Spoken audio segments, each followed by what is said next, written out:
بسم اللہ الرحمن الرحیم۔ السلام علیکم ورحمۃ اللہ۔ تمام دختران اسلام کو عقیدہ ختم نبوت کورس میں خوش آمدید۔ الحمدللہ آج ختم نبوت کورس کا 5واں لیکچر ہے جس کا عنوان قادیانیت کا رد اور ہماری ذمہ داری ہے۔ بہنوں، سرزمین پاکستان میں آج فتنہ قادیانیت جو مرزا غلام احمد قادیانی کا پیدا کرتا ہے، اس کے عقائد و نظریات کو سمجھیں اور اس جھوٹے مدعی نبوت کو جو انگریزوں کا خود ساختہ ہے اور ایسی صفات، اخلاق و کردار، عقائد و نظریات، انبیاء اور رسول اور خدا تعالیٰ کی گستاخیاں کرنے والے جھوٹے شخص کو دنیا کے سامنے بے نقاب کریں تاکہ مسلمان ان کی سازشوں سے محفوظ رہ سکیں، کیونکہ عصر حاضر میں ملک پاکستان میں خاص طور پر فتنہ قادیانیت اتنی تیزی سے پھیل رہا ہے کہ ملک پاکستان، جس کو لا الہ الا اللہ محمد رسول اللہ کے نام پر حاصل کیا گیا تھا، آج اندر سے پوری طرح اس فتنے کی گرفت میں آ چکا ہے اور تمام تر اداروں اور محکموں میں یہ اپنی جڑیں مضبوط کر چکا ہے۔ اسی بنا پر مولانا مونگیری اکثر فرمایا کرتے تھے کہ اتنا لکھو اور اس قدر تباہ کرو اور اس قدر تقسیم کرو کہ ہر مسلمان جب صبح سو کر اٹھے تو اسے اپنے سرہانے پر قادیانیت کی کتاب ملے۔ قدرت کا یہ قانون ہے کہ جس نے بھی جھوٹی نبوت کا دعویٰ کیا، اس کے محاسبہ کے لیے مسلمان ماؤں نے اپنے لختے جگروں کو میدان میں اتارا اور ہزارہ لوگوں نے شہادت بھی پائی، کیونکہ وہ عظیم لوگ اس بات کو سمجھ چکے کہ محمد کی محبت دین حق کی شرط اول ہے، اسی میں ہو اگر خامی تو سب کچھ نامکمل ہے۔ چلتے ہیں سوال نمبر 1 کی طرف کہ حضرت محمد صلی اللہ علیہ وسلم سے محبت ایمان کی شرط اول ہے، یہ بات کس حدیث سے ثابت ہے؟ جواب ہے کہ ہماری اسلامی تعلیمات ہمیں بتاتی ہیں کہ حضور نبی کریم صلی اللہ علیہ وسلم سے محبت کرنا تقاضۂ ایمان ہے۔ حضور صلی اللہ علیہ وسلم سے لامحدود اور غیر مشروط محبت کرنا ایمان کی بنیادی شرط ہے۔ چنانچہ رسول اللہ صلی اللہ علیہ وسلم نے ارشاد فرمایا، لا یؤمن احدکم حتی اکون احب الیہ من والدہ ووالدہ والناس اجمعین۔ تم میں سے کوئی شخص اس وقت تک ایمان والا نہیں ہو سکتا جب تک کہ وہ اپنے ماں باپ، اولاد اور تمام انسانوں سے زیادہ مجھ سے محبت نہ کرے۔ سوال نمبر 2 ہے کہ کن شخصیات نے اپنے الفاظ سے ختم نبوت کا تحفظ کرنے والوں کو سراہا؟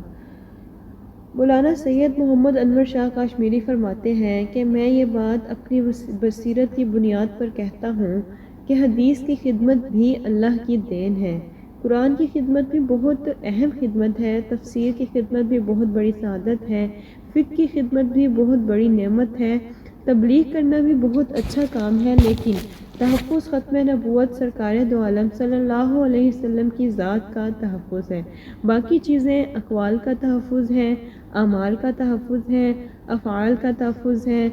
آپ صلی اللہ علیہ وسلم کی سیرت کا تحفظ ہے، لیکن ذات کا تحفظ ان سب سے اعلیٰ اور افضل ہے۔ جس شخص نے بھی عقیدہ ختم نبوت کے تحفظ کے لیے 1 گھنٹہ بھی کام کر لیا، اسے حضور صلی اللہ علیہ وسلم کی شفاعت ضرور نصیب ہوگی۔ اسی طرح مولانا محمد عبداللہ درخواستی بیان کرتے ہیں کہ میرے خواب میں حضور نبی کریم صلی اللہ علیہ وسلم تشریف لائے اور ارشاد فرمایا کہ پاکستان جا کر یہ اعلان کرو کہ جس شخص نے بھی میری ختم نبوت کے تحفظ کے لیے کسی بھی طریقے سے یا تھوڑا یا زیادہ کام کیا، اللہ تعالیٰ نے سب کی بخشش و مغفرت فرما دی۔ ایسی ہی تحریک ختم نبوت 1953 میں حصہ لینے کی پاداش میں ایک نوجوان عالم دین کو سزائے موت سنائی گئی۔ پھر جب یہ خبر اس نوجوان کے والد حضرت علامہ ابوالحسنات مولانا محمد احمد قادری تک پہنچی تو اس نے کہا، 1 بیٹا تو کیا، اگر میرے 1000 بیٹے بھی ہوتے تو میں ختم نبوت کے تحفظ پر نچھاور کر دیتا۔ اسی طرح صاحبزادہ فیض الحسن صاحب نے فرمایا کہ جو شخص حضور نبی کریم صلی اللہ علیہ وسلم کی عزت کی حفاظت نہیں کر سکتا، اپنی ماں اور بہن کی حفاظت بھی نہیں کر سکتا۔ جبکہ سید عطا اللہ شاہ بخاری کے الفاظ ہیں کہ توہین رسالت صلی اللہ علیہ وسلم کرنے والی زبان نہ رہے یا سننے والے کان نہ رہے۔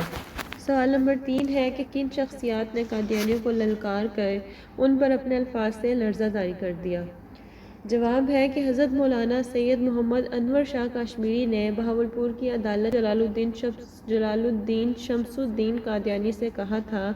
کہ اگر تمہیں اب بھی مرزا قادیانی کے کفر میں ذرا بھر بھی شک ہے تو آؤ میرے ہاتھ میں ہاتھ دو، میں بھری عدالت میں کھڑے کھڑے تمہیں یہیں پر مرزا قادیانی جہنم میں جلتا ہوا دکھا سکتا ہوں۔ آپ کے ان الفاظ سے ان قادیانیوں پر اس قدر لرزہ طاری ہوا کہ انہیں جواب کا حوصلہ ہی نہ ہوا۔ اسی طرح مشہور جسٹس پیر محمد کرم شاہ الظاہری نے قادیانیت کو خارج زدہ کتوں سے بھی بدتر قرار دیا۔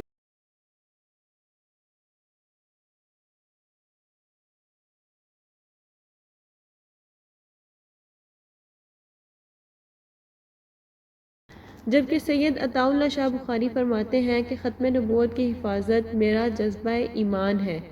جو شخص بھی چوری کرے گا، جی نہیں چوری کا حوصلہ بھی کرے گا، میں اس کے گریبان کی دھجیاں پھاڑ دوں گا۔ میں حضرت محمد صلی اللہ علیہ وسلم کے سوا کسی کا نہیں، نہ اپنا نہ پرایا، میں انہی کا ہوں جو میرے ہیں، جن کے حسن و جمال کو خود رب کعبہ کی قسم کھا کر آراستہ کیا ہوں۔ میں ان یعنی آپ صلی اللہ علیہ وسلم کے حسن و جمال پر نہ مر مٹوں تو لعنت ہے مجھ پر اور لعنت ہے ان پر جو آپ صلی اللہ علیہ وسلم کا نام تو لیتے ہیں لیکن چوروں کی خیرہ چشمی کا تماشا دیکھتے ہیں۔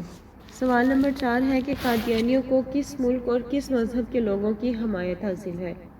اس کا جواب نہایت ہی سادہ ہے کہ اسرائیل دنیا کا وہ واحد ملک ہے جہاں یہودیوں کے علاوہ کسی اور مذہب کی تبلیغ کی قانونی طور پر اجازت ہی نہیں ہے، لیکن واحد قادیانی مشن ہے جو ابھی بھی وہاں پر قائم ہے۔ اس کے علاوہ مجاہد ختم نبوت آغا شورش کشمیری کا بیان ہے اس بارے میں کہ قادیان مرزائیت کی جائے پیدائش ہے جو کہ بھارت میں واقع ہے، ربوہ اعصابی مرکز ہے، تل ابیب تربیتی کیمپ ہے، لندن پناہ گاہ ہے، ماسکو استاد اور واشنگٹن اس کا بینک۔ ان تمام جگہوں کی نشاندہی ایک عظیم ختم نبوت کے مجاہد کی طرف سے ہونا اس بات کا ثبوت ہے کہ یہ واقعی وہ مقامات ہیں جہاں قادیانیت کھلے عام پھل پھول رہی ہے۔ سوال نمبر 5 ہے کہ کس عظیم صحابی نے ختم نبوت کے دفاع کی خاطر اپنے اعضاء کٹوا ڈالے اور شہید ہو گئے؟ جواب ہے کہ حضرت حبیب بن زید وہ عظیم صحابی رسول صلی اللہ علیہ وسلم ہے جن سے مسلمہ نے اپنی جھوٹی نبوت کا اقرار کروانا چاہا، مگر ہر دفعہ ان کے انکار پر ان کے جسم کا ایک ایک حصہ تلوار سے کاٹا جاتا رہا حتیٰ کہ آپ شہید ہو گئے۔ یوں ہی اسود انسی نے ابو مسلم خولانی کو اس کی جھوٹی نبوت کے انکار پر انہیں ایک آگ میں ڈالا جس پر اللہ عز و جل نے اس مجاہد نبوت کے لیے آگ کو گلزار کر دیا جیسے حضرت ابراہیم علیہ السلام کے لیے نمرود کی آگ کو گل و گلزار کیا تھا۔ سوال نمبر 6 ہے کہ قادیانیوں سے منسوب کن چیزوں کا بائیکاٹ ہر مسلمان پر لازم ہے اور کیوں ہے؟ جواب ہے کہ 3 چیزوں سے ہمیشہ بچیں: شیطان، شیزان اور قادیان۔ ان مصنوعات کا بائیکاٹ اس لیے بھی ضروری ہے کیونکہ شیزان مرزائیوں کی مشروب ساز فیکٹریوں اور ان کا سب سے بڑا ادارہ ہے۔ اس کی آمدنی کا ایک کثیر حصہ قادیانی فنڈ میں دے دیا جاتا ہے۔ مسلمان اپنی کم علمی کی بنا پر اس کے مشروبات اور دیگر مصنوعات خرید کر کم از کم 30 پیسے فی روپیہ ربوہ فنڈ میں جمع کرواتے ہیں اور اس طرح اپنا آقا مولا خاتم النبیین حضرت محمد صلی اللہ علیہ وسلم، دین اسلام اور وطن عزیز پاکستان کی مخالفت کے بھیانک جرم میں شریک ہو جاتے ہیں۔ شیزان اور دیگر قادیانی مصنوعات ساز ادارے اپنے منافع میں ایک مخصوص رقم قادیانی جماعت کو دیتے ہیں جو ہمارے پیارے آقا و مولا حضور خاتم النبیین حضرت محمد مصطفیٰ صلی اللہ علیہ وسلم کے خلاف خرچ کی جاتی ہے۔ لہٰذا جو شخص جان بوجھ کر قادیانی مصنوعات لیتا ہے وہ قادیانیوں کا معاون و مددگار ہے۔ چنانچہ حدیث مبارکہ میں آتا ہے: ان عبداللہ قال جاء رجل الی رسول اللہ صلی اللہ علیہ وسلم فقال یا رسول اللہ کیف تری فی رجل احب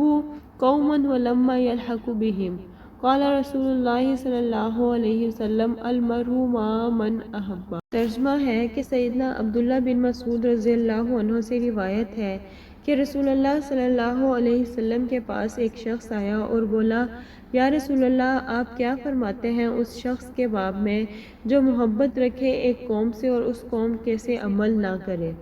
آپ صلی اللہ علیہ وسلم نے فرمایا آدمی اسی کے ساتھ ہوگا جس سے محبت کرے گا۔ سوال نمبر 7 ہے کہ انگریزوں نے مرزا غلام قادیانی کو نبی بنا کر پیش کرنے کا منصوبہ کیوں بنایا؟